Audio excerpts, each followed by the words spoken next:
فیض صاحب یہ بتائیں کہ موطا امام مالک میں ہے کہ جب آپ صلی اللہ علیہ وآلہ وسلم کو گزشتہ امتوں کی عمروں کے بارے میں آگاہ فرمایا گیا تو آپ پریشان ہوئے کہ میری امت کی عمریں تو کم ہیں، تو یہ عبادت و ریاضت میں ان کا مقابلہ نہیں کر سکیں گے، تو اللہ تعالیٰ نے اس لیے اس امت کو لیلۃ القدر عطا فرمائی۔ سر اس کی تو ذرا وضاحت فرمائیے۔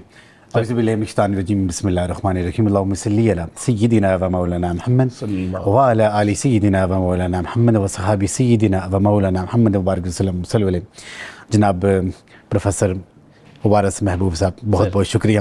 Welcome sir. اور ساتھ صاحب کی سنو نیوز کی پوری ٹیم کا بہت شکریہ کہ آج اس عظیم الشان اس ٹرانسمیشن کا اپنے حصہ بنایا۔ اللہ تبارک و تعالیٰ کے احسان عظیم ہے کہ رمضان المبارک کی عظیم شان ان ساعتوں میں جو اللہ تبارک و تعالیٰ کے دین کی، اللہ تبارک و تعالیٰ کے حبیب صلی اللہ علیہ وآلہ وسلم کی اطاعت کرتے ہوئے اس عظیم شان شب میں جو اللہ تبارک و تعالیٰ کی اطاعت کو سامنے رکھتے ہوئے عبادت کرتا ہے، جو اس کی بڑھائی بیان کرتا ہے، تو گویا کہ وہ نفلی عبادات میں شامل کیا جاتا ہے۔ میں یہ سمجھتا ہوں کہ آج کا یہ جو عظیم الشان جو شب قدر ہے، اس کی جو ٹرانسمیشن جب ہمارے سامنے آتی ہے تو میں جب آتے میں یہ دیکھ رہا تھا، سوچ رہا تھا کہ وہی چنے ہوئے لوگ ہیں کہ جو آج کی اس شب میں رب کریم کی بڑھائی بیان کریں گے، رب کریم کی تسبیحات کریں گے، تحلیلات کریں گے، قرآن مجید کی تلاوت کریں گے، تو ان میں ہمارا بھی شمار اس لیے ہوگا کہ بھئی ہم آج کی اس عظیم الشان شب میں ہم اپنے رب کو یاد کرنے کے لیے، رب کو منانے کے لیے بیٹھے ہوئے۔ سبحان اللہ۔ جناب حضرت سلمان فارسی سے روایت ہے کہ نبی پاک علیہ السلام نے جب یہ عظیم الشان ماہ مقدس جب شروع ہوا تو صحابہ کرام کو جمع فرمایا اور ایک خطبہ ارشاد فرمایا کہ اے صحابہ کہ ایک عظیم الشان ماہ مقدس آپ کی زندگی میں آ رہا ہے، اور آپ نے اس ماہ مقدس میں عبادات اور ریاضات کے تحت، دعاؤں کے تحت آپ نے رب کو منانا ہے۔ سبحان اللہ۔ گویا کہ حضور صلی اللہ علیہ وسلم نے ارشاد فرمایا کہ یہ ایسا عظیم الشان ماہ ہے کہ جس میں اگر ایک نفل آپ ادا کریں گے، نفلی عبادت کریں گے، اس کو فرائض کے درجے کے برابر آپ کو ثواب عطا فرمائے گا، اور جب آپ یہاں پہ ایک فرض ادا کریں گے اس کے 70 فرائض سے بڑھ کے آپ کو ثواب عطا فرمائے گا۔ تو یہاں پہ ایک عظیم الشان ماہ رب کریم نے جب اس اسلامک جو کیلنڈر کی بات کرتے ہیں تو 12 مہینوں میں جو سردار مہینہ ہے وہ رمضان الکریم کا مہینہ ہے۔ بالکل۔ اس رمضان الکریم کی ایک ساتھ ایک گھڑی برکتوں والی ہے، خوشیوں والی ہے، اس میں عظیم الشان جو ساتیں ہیں، جو برکتیں ہیں، وہ آخری عشر میں پائی جاتی ہیں، جن کو ہم طاق راتیں کہتے ہیں۔ ان طاق راتوں میں بھی رب کریم نے جو انتخاب کیا ہے، لیلۃ القدر کا انتخاب کیا۔ سبحان اللہ۔ ان قدر والوں میں آج ہم بھی اگر شامل ہو جائیں تو میں یہ سمجھتا ہوں کہ ہمارے تو اس دنیا میں بھی اور آخرت میں رب کریم کی وہ عظیم الشان رحمتیں ہمارے ساتھ ہوتی ہیں کہ جس کی وجہ سے اب ہم لوگ یہاں پہ ہیں۔ فیض صاحب یہ ارشاد فرمائیے کہ ابن ماجہ میں حضرت انس رضی اللہ تعالیٰ عنہ کی ایک روایت ہے کہ سرکار دو عالم صلی اللہ علیہ وسلم نے ارشاد فرمایا کہ رمضان کے مہینے میں ایک ایسی رات ہے کہ جو اس کی بھلائی سے محروم رہا وہ پھر واقعی محروم ہے۔ سر اس پہ تو کچھ ارشاد فرمائیے۔ رمضان الکریم کی یہ عظیم الشان ساعتیں اور اس خوش نصیب کو ملتی ہیں جس کو رب کریم نے اپنی رحمت سے نوازا ہوتا ہے۔ بہت سے لوگ ایسے ہوتے ہیں جو رمضان پانے کے باوجود وہ نہیں نوازے جاتے، ان کا کامیاب لوگوں میں شمار نہیں کیا جاتا۔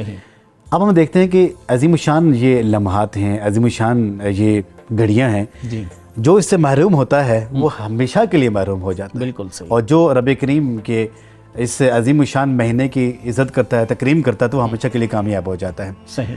اب ہم دیکھتے ہیں کہ جس طرح رب کریم نے یہ ارشاد فرمایا کہ وما ادراک ما لیلۃ القدر، واہ واہ، سبحان اللہ، کہ تم ادراک تک نہیں کر سکتے، تمہارے وہم، تمہارے گمان میں نہیں ہے کہ یہ لیلۃ القدر کی شان ہے کیا۔ واہ، اگر تمہیں یہ پتہ چل جائے کہ تم محروم ہونا تو دور کی بات، تم آپ کے تمام سال سوئے رہو لیکن اس رات تم کبھی بھی نہ سو، سبحان اللہ، ہمیشہ تم اس رات کی طاق میں لگے رہو، تم اس کی عبادت کرو۔ لیکن رب نے کیا کیا کہ اس کو مخفی رکھ دیا۔ واہ، اور مخفی رکھنے کا مقصد یہ تھا کہ جس کو میری تڑپ ہوگی، جس کو میری محبت ہوگی، جو میرے پیار میں جاگے گا، جو میری اطاعت میں جاگے گا، تو اس کو یہ عظیم الشان رات عطا فرمائے گا۔ سبحان اللہ۔ اور جو اس کی دوسرا پروفیسر اس میں ایک یہ بھی مجھے خیال آتا ہے کہ شاید اللہ تعالیٰ چاہتے ہیں کہ یہ لگے رہیں، ہاں چھوڑیں نہیں، اگر ایک رات کو پتہ چل گیا تو وہ کر کے ختم کر دیں گے۔ بہت خوبصورت بات آپ نے اس دقیق نقطے کی طرف اشارہ کیا۔ دیکھیں کہ رب کریم نے جب لیلۃ القدر کی باری آتی ہے تو رب کریم نے ارشاد فرمایا کہ یہ 1000 مہینوں سے بہتر ہے، سبحان اللہ، میں ان کی 83 سال 4 مہینوں سے افضل ہے۔ تو ساتھ رب کریم نے یہ بھی ارشاد فرماتا ہے کہ بھائی جب آپ ایک روزہ رکھتے ہو تو روزے کا مطلب صبر کرنا. جی اگر ہم کسی کو ایک گلاس پانی کے پلاتے ہیں تو رب کی فرشتے سے اس نیکی کو لکھ لیتے ہیں. سچ بولتے ہیں تو اتنے نیکی لکھ دیتے ہیں. ہم دروشی پڑھ رہے ہوتے ہیں اتنے نیکی لکھ دیتے ہیں. نماز پڑھ رہے ہوتے ہیں لکھ دیتے ہیں. لیکن روزہ ایک ایسی عبادت ہے, رب نے کہا یہ میرے اور میرے بندے کے درمیان مخفی ہے. اس کھانے کا آپ نے فل نہیں کرنا, اس کا فل میں نے خود کرنا ہے.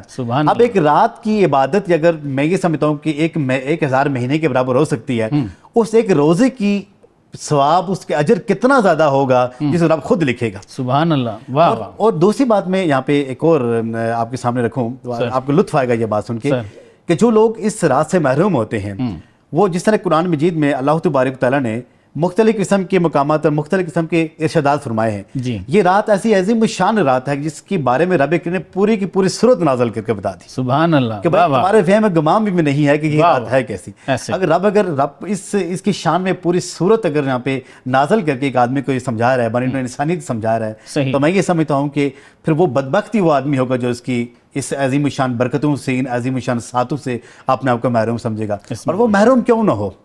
میں یہ سمجھتا ہوں کہ پورے کے پورے سال میں جب رمضان الکریم کا جو مہینہ آتا ہے تو ایک عام جو آدمی ہوتا ہے اس کی بھی یہ خواہش ہوتی ہے کہ بھائی رمضان کا اکرام کیا جائے, اپنے جو ساتھ پڑوسی ہیں ان کے ساتھ تعاون کیا جائے, رحم والا معاملہ ہو, رب کو راضی کیا جائے, رب کے مخلوق کو راضی کیا جائے. تو راضی کرنا تو یہ ایک عام آدمی سوچتا ہے. تو میں یہ سمجھتا ہوں کہ وہ آدمی انتہائی بدبخت ہوگا کہ جو ایسی عظیم الشان گھڑیوں میں بھی اپنے رب کو نہ منا سکے. بالکل. اور جس طرح میں نے ایک دفعہ پہلے بھی آپ کے پروگرام میں کہا تھا کہ بھائی حضور صلی اللہ علیہ وآلہ وسلم جب ممبر شریف پر اپنے جلوہ گر ہو رہے تھے, پہلی بھی سیڑھی پہ پاؤں رکھا تو کہا آمین, پھر پاؤں رکھا تو کہا آمین, پھر پاؤں رکھا تو آمین. اس میں ایک یہ بھی تھا کہ جہاں پہ والدین کا نافرمان اس کے لیے دعا کی. بالکل. جس نے رمضان الشریف کا یہ عظیم الشان مہینہ پایا, اپنی مغفرت نہ کرا سکا, اپنی بخشش نہ کرا سکا رب سے, اس کے لیے دعا کی. اور تیسرا جب میرے پہ درود پڑھا جائے اس کا جواب نہ دے.